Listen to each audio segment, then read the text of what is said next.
Hi, Jeremy. Hi, Mel. Hi, Vic. Hello, Jeremy. How are you, gentlemen? I'm fine. So, so far, so good.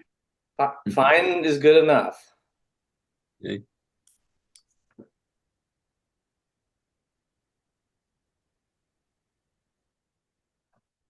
Oh, looks like Vic dropped off.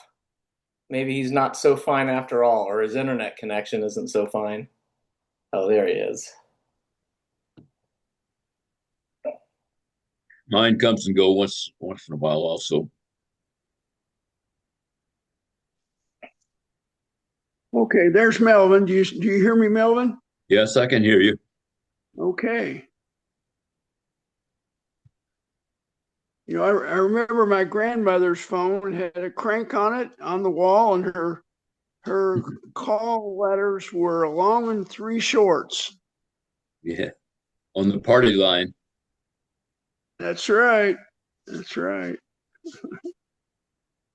I remember too, my grandfather had a party line and it was considered normal that even when somebody rang somebody else, you picked up and listened quietly as, Oh, just to pick up the neighborhood news. And I remember reading that some city person saw that happening one time. And they said, "Oh my God, what rude behavior!" That's just part of normal social behavior in those times. that is correct. Yeah. Even I can remember here in Sulphur. I mean, I was very young, but I remember when my great grandmother still had a party line. There was only one other person. I don't know how many people you might have on a party line. I mean, did you have multiple homes when you I were in always felt town? like there were maybe four or five or something. I Okay. really don't know. There was only one other one here, but Sulphur's pretty rural, you know. Yeah. Bob Roberts, My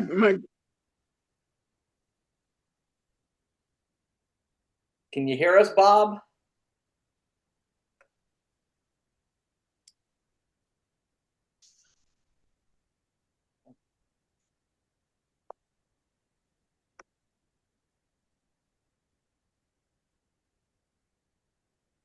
We see you, Bob Roberts.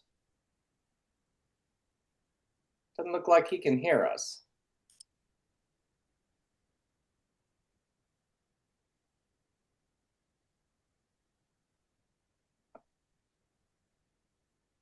Yeah, Jeremy, I was reading in the Crawford County, and our treasurer of the Floyd County Historical Society gets that every 3 months, and he delivers it to me as soon as he's finished with it. Oh, He good. must have a I'm glad.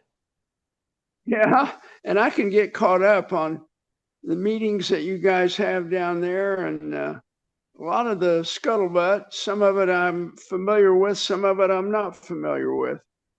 Yeah, no, that's it. Bob Sterrett, isn't that who you're talking about?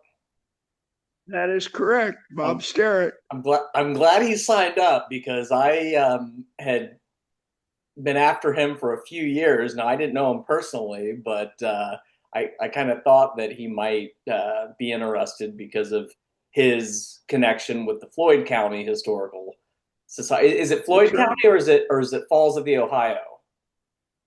Floyd County, Okay. Floyd County Historical Society. And are you Bob, still on that board too, Vic? yeah, I'm vice president, and I keep thinking, boy, I hope the president doesn't pass on before too long. But we've So got enough on him. you're on at least three boards of directors if I'm counting correctly. That is correct. Yes. Yeah.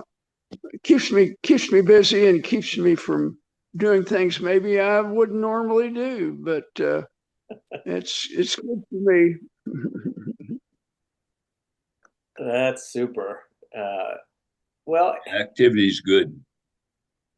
Yes, it is. doesn't look like Bob can hear us. Can you see us, Bob? I don't know how to sign language. I could do the letters. B O I B. Can you hear us, Bob?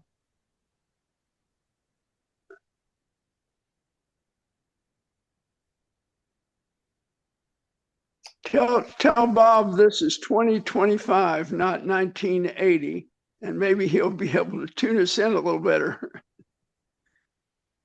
Well, Can you see if he's muted? I can't. That wouldn't affect his hearing. I don't see a way for me. Well, I don't think he is, Okay, because if he were muted, I think I would see it wouldn't and be affect him able hearing to. us. I He'd still hear us.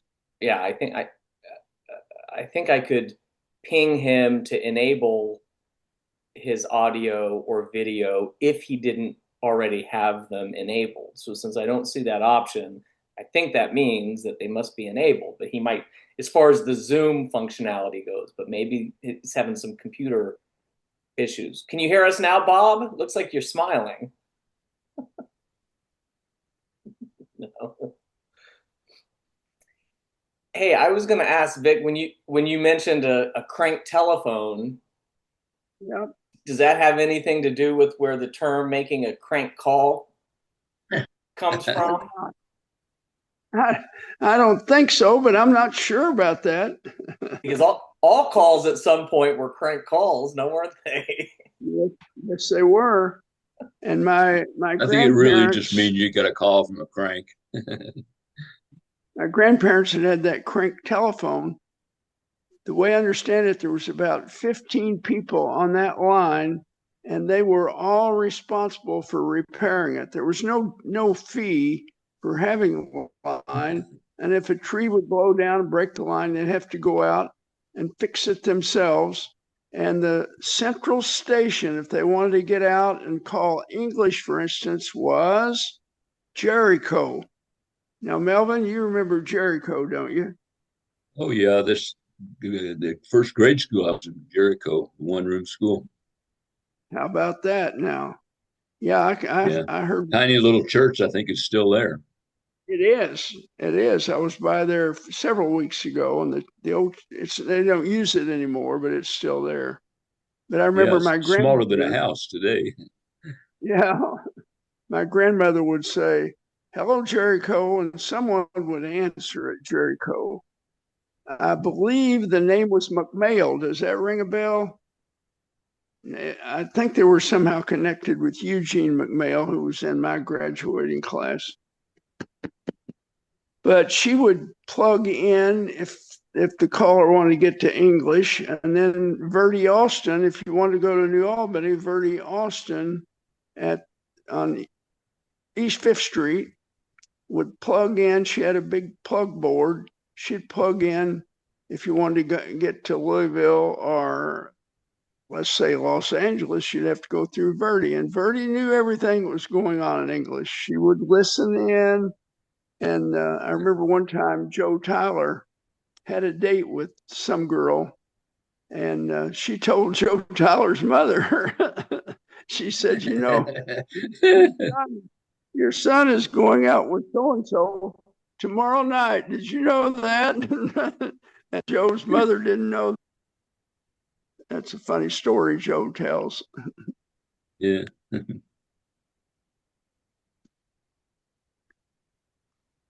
Well, Melvin and Jeremy, are you the only two guys on here now?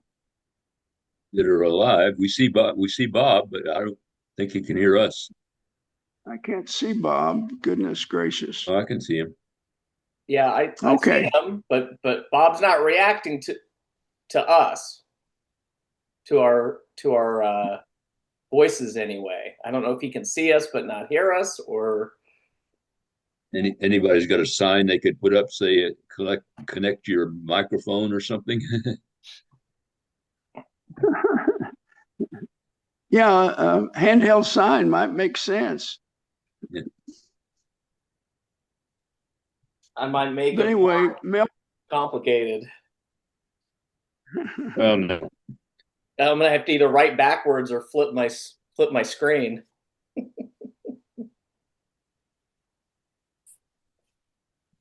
You don't have to do that, do you?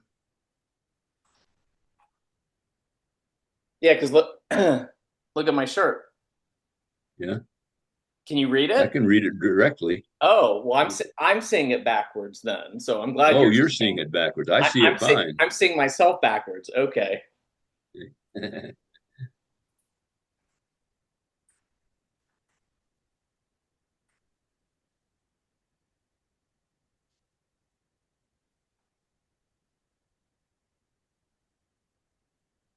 I'll ask the question, but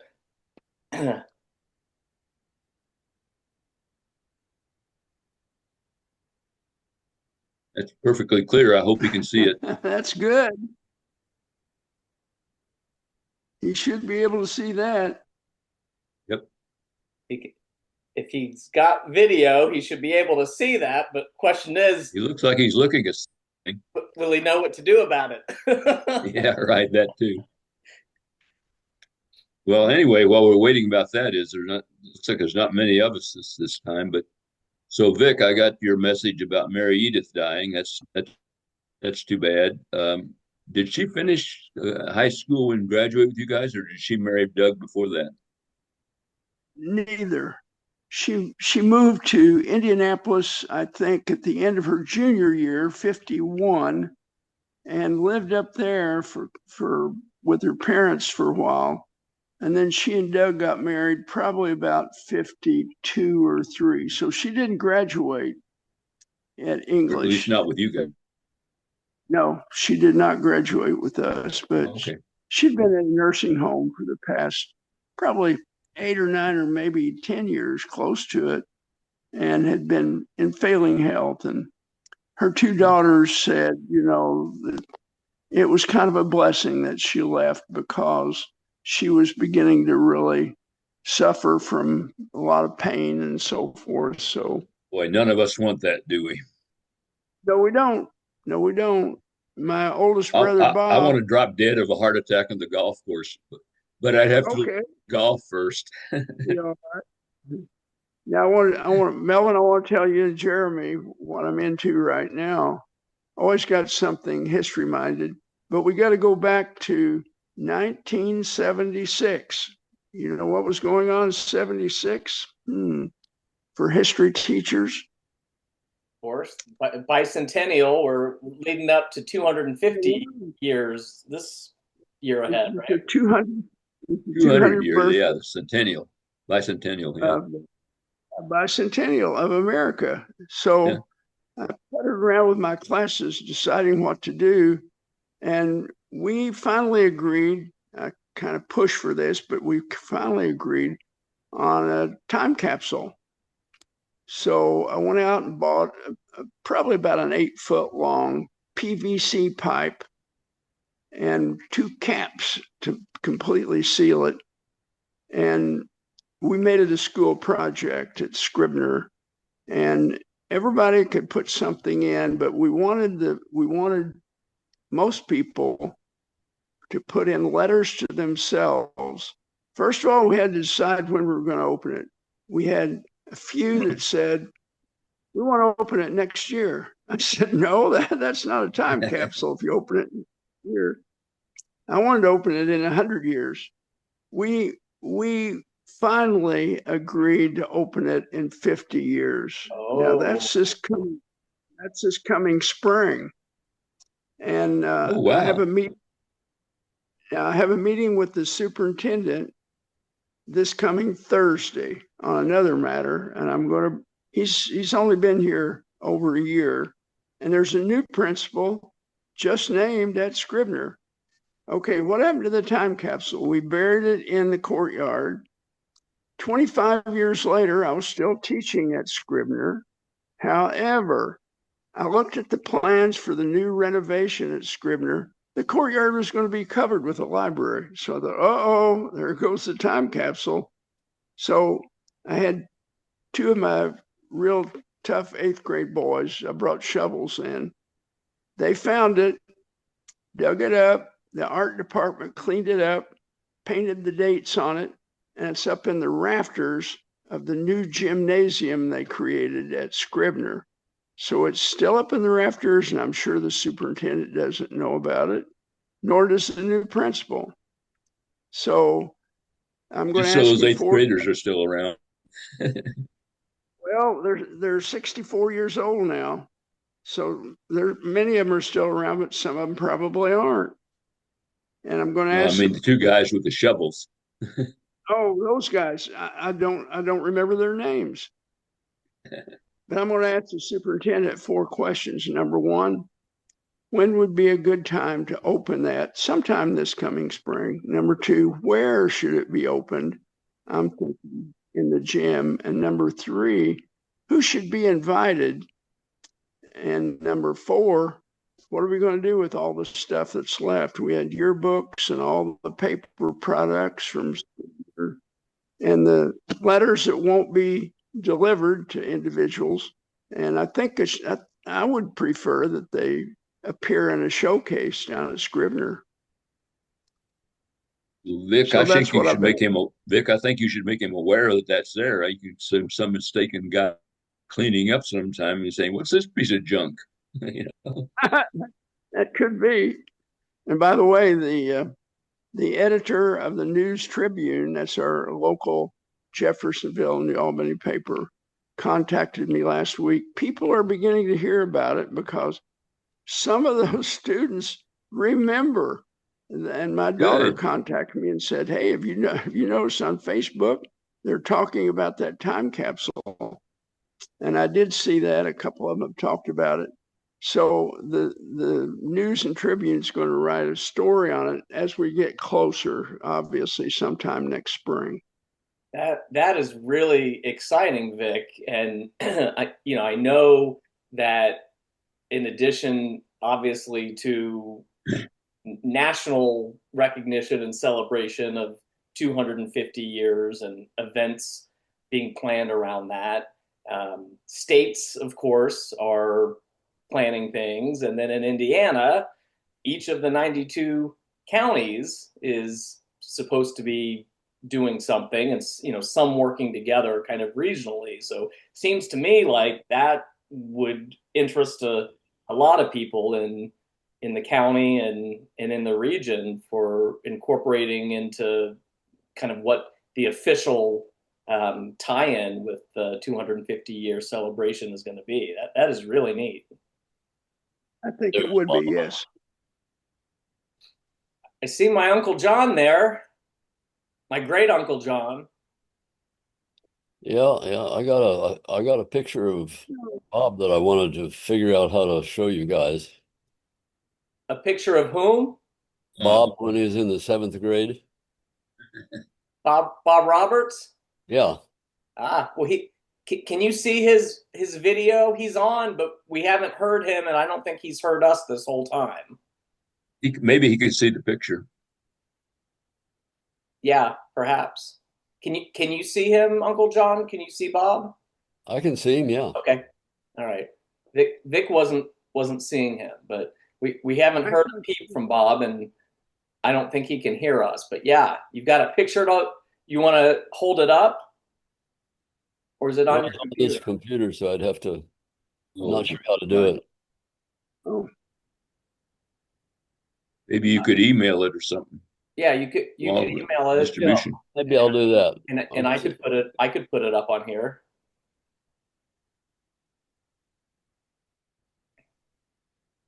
Were you on the weekly family Zoom? Was I? Yes, I just got off a while ago. I'm looking forward at the end of this month. I'm going to go up to Bloomington when Amy and Logan are there and meet him for the first time. Looking forward to that.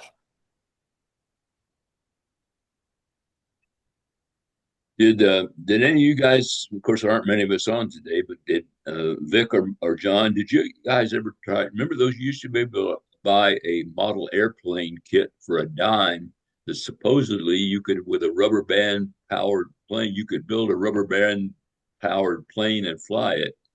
And I tried that about twice, and I am sorely lacking in patience. Those tiny little balsa struts were like toothpicks, and I never got close to finishing one. Did either of you guys ever try that or have any success at it? I don't remember that. Okay. I remember him, but I don't think I tried it. John and I were too busy constructing a big cross up on English Hill to burn on a Saturday evening to scare people out of their wits. Allegedly. Allegedly, that's correct. Were you wearing a white robe? These false rumors keep popping up.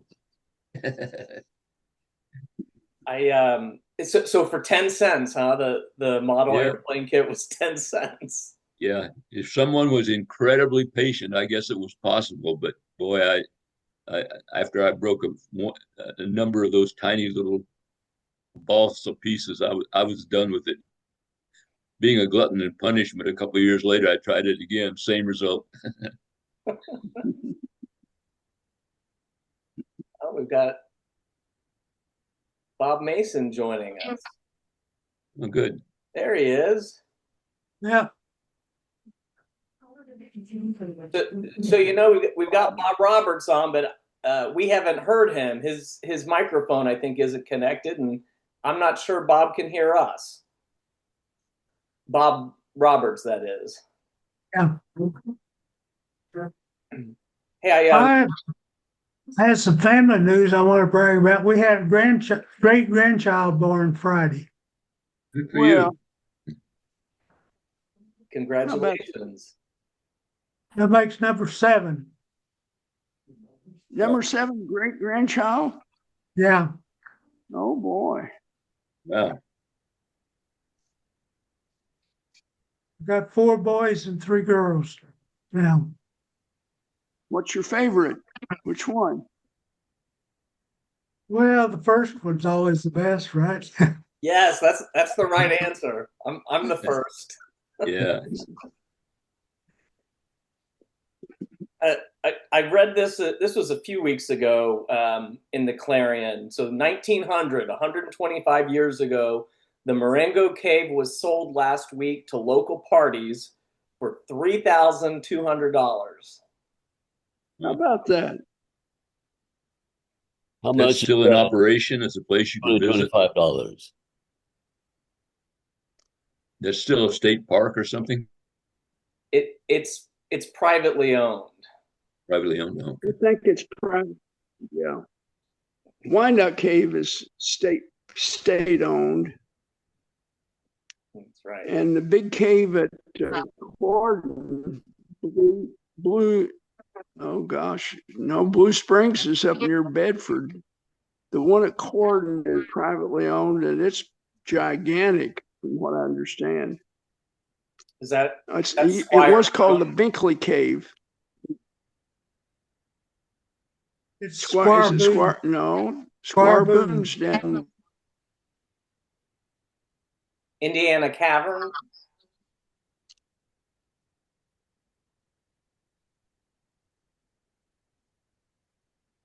Seems like there are 2 that are advertised at the Corden exit, and I haven't been to either one of them. I did go to Big Wyandotte the last day of the season last year. Wyandotte's only open. The caves are only open between Memorial Day weekend and Labor Day weekend. So I went Labor Day weekend last year. I've not been this year. You remember, Uncle John, when we took a group of students. The opening of Wyandotte in 2016? What's that again? In 2016, we had a family reunion, and we went to the reopening of Wyandotte Caves after it had been closed for the bat flu for years. Yeah, I remember. Bob Gillen and I used to explore tiny little caves, around English and everything, and we never accomplished much of anything other than getting filthy dirty. That's part of the fun. No paleontological or no dinosaur remains or Indian remains or anything.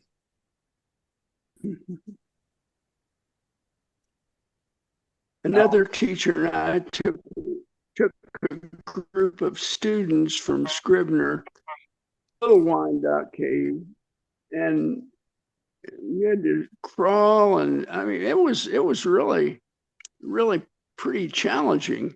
But we finally got way back in the back of it in an area I thought, well, no one's ever been in here before. And I was shining my light, and there was up on the ceiling was Doug Megenity, and it had a date on there. My brother Doug Wow. had been back in there.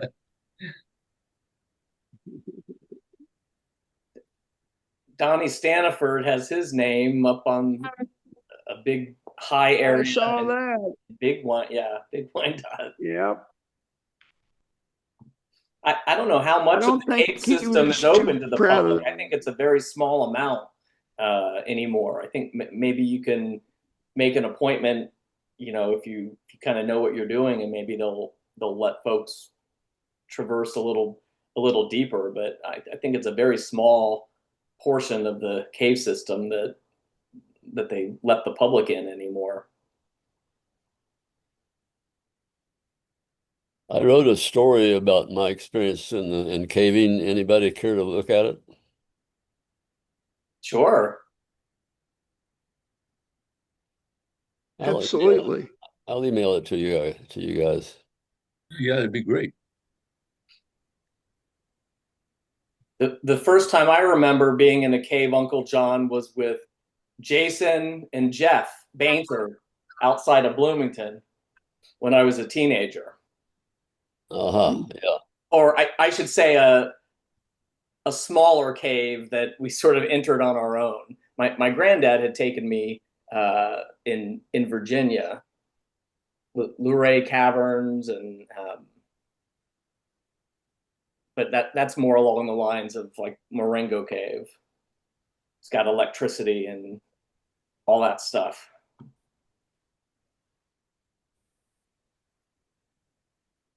I got a little cave story to tell about some land on my parents from about 1980. And my grandmother said, "Oh, Victor, don't go around that one area. There's a cave there." And when I was a little girl, there were two men that got trapped in that cave. They finally got them out of there. Don't go around that area. Well, the next day I was around that area. And there was down there, it's near Patoka Lake and north of Tazewell. And I explored the cave. It wasn't very big. And I took my brother Mark down, and we lowered ourselves on a rope down in a big cavern in the back of it, a big pit. And we found some bones down in there. So I had a student that was studying to be a paleontologist. So I called him up. He took the bones up to Indiana, up to Indianapolis, and the state paleontologist, Ron Richards, called me right away and said, "Well, I want to know where you found those bones." And I told him. So he said, "Can you meet me at English?" And I said, "Yeah." So we went down to that cave and lowered ourselves down in there. And to him, it was like finding King Tut's tomb. He had brushes. He pulled out a full jawbone. It was not human, peccary pigs, extinct peccary pigs from long ago, from the last ice age. So he got permission from me to come back every year in the summer for about 3 or 4 weeks every summer. And that continued on for over 20 years. And it's the most thoroughly excavated ice age cave in North America. They found over 500 peccary pig skeletons. They found dire wolves. They found anteaters. They found all kinds of creatures that they didn't know were even around in the ice age. So that's my story. And it's called the Megenity Peccary Cave. And when they built the new museum in Indianapolis about 20 years ago, there's a major display on the Megenity Peccary Cave. They've recreated the pit, and down in the bottom of the pit, there's a dire wolf, a fake dire wolf, and a fake peccary pig. And so I've only been up there once to see it, but I'm going to go again. Oh, I'd be interested in going. That's amazing. That's really neat. And I'm It's an sure interesting story. something's been written about that, surely. Oh yeah, it's been in Outdoor Indiana, a lot of magazines. That was before you were around here, Jeremy. A lot of information was written about it. Well, I your brother. finally, the state came to the state came down and wanted to buy the land. Well, I owned, in conjunction with my brother Doug, we owned about 13 acres. So we sold it to the Indiana Nature Conservancy, and they own the land now, and they're protecting the cave, and they don't want anyone to know where it is because they're afraid people go back in there and do damage or whatever. That Nature Conservancy in general is a very good charity. I contribute my modest yearly donations to them because they, as opposed to just complaining about things, they actually raise enormous amounts of money and actually buy land or get conservation easements all over not only the country but all over the world. They own whole islands in the South Pacific and else. Yeah. And I could declare peccary bones on my income tax. So the first time I did that, they were using examples out of Arkansas. And the first time I did that, you could declare up to $5,000 worth of whatever. So I got called to the IRS and over in Louisville, and they said, "So you're the guy that that had peccary bones?" And I said, "Yeah."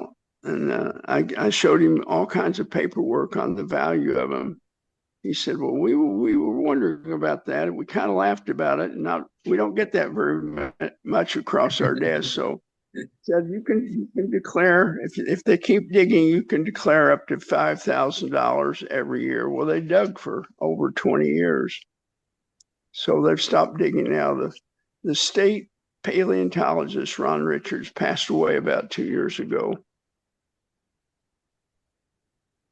Oh, But he I'm surprised the IRS lets you deduct anything. I would have thought they would have told you that, since the Ice Age, they've been fully depreciated.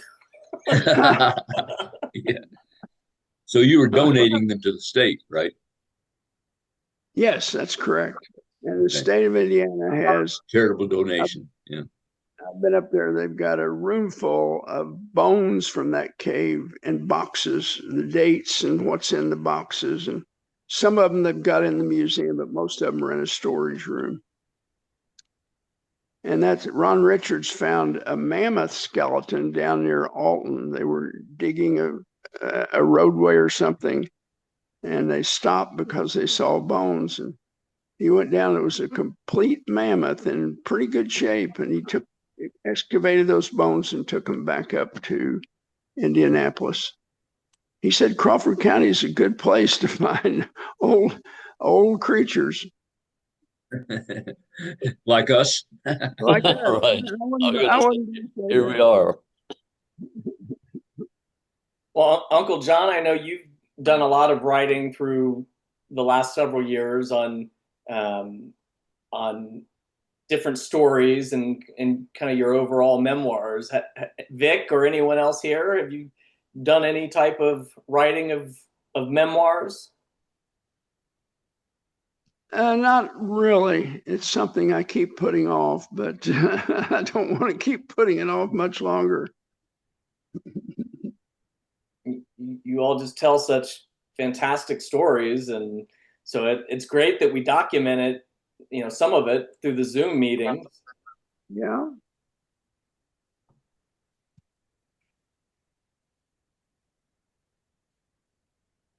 I wish some of my ancestors had written something down.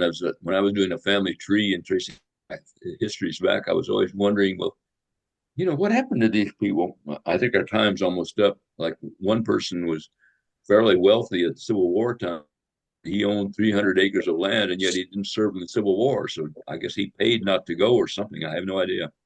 Oh, yeah. Yeah, Melvin, if you really think about it, you're pretty lucky to be here. What if your great great great great grandfather never met your great great great great grandmother? Right. We're all lucky to be here, I guess.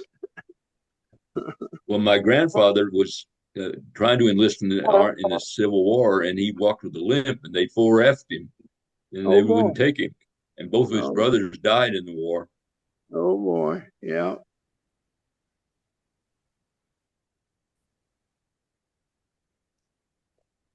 Well, hope we have more people next month. But it was good talking to John and Jeremy and Bob. If you can hear us,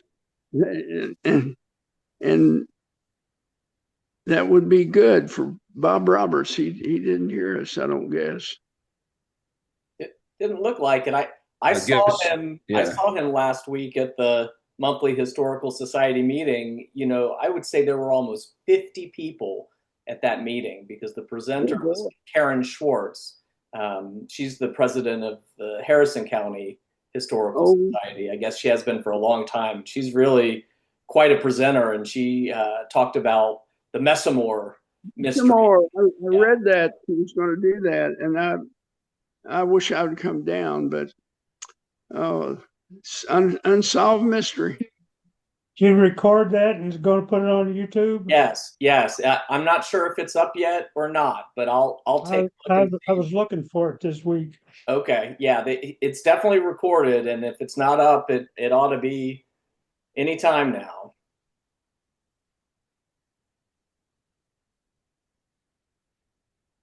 Who's the presenter? I didn't. It was Karen who?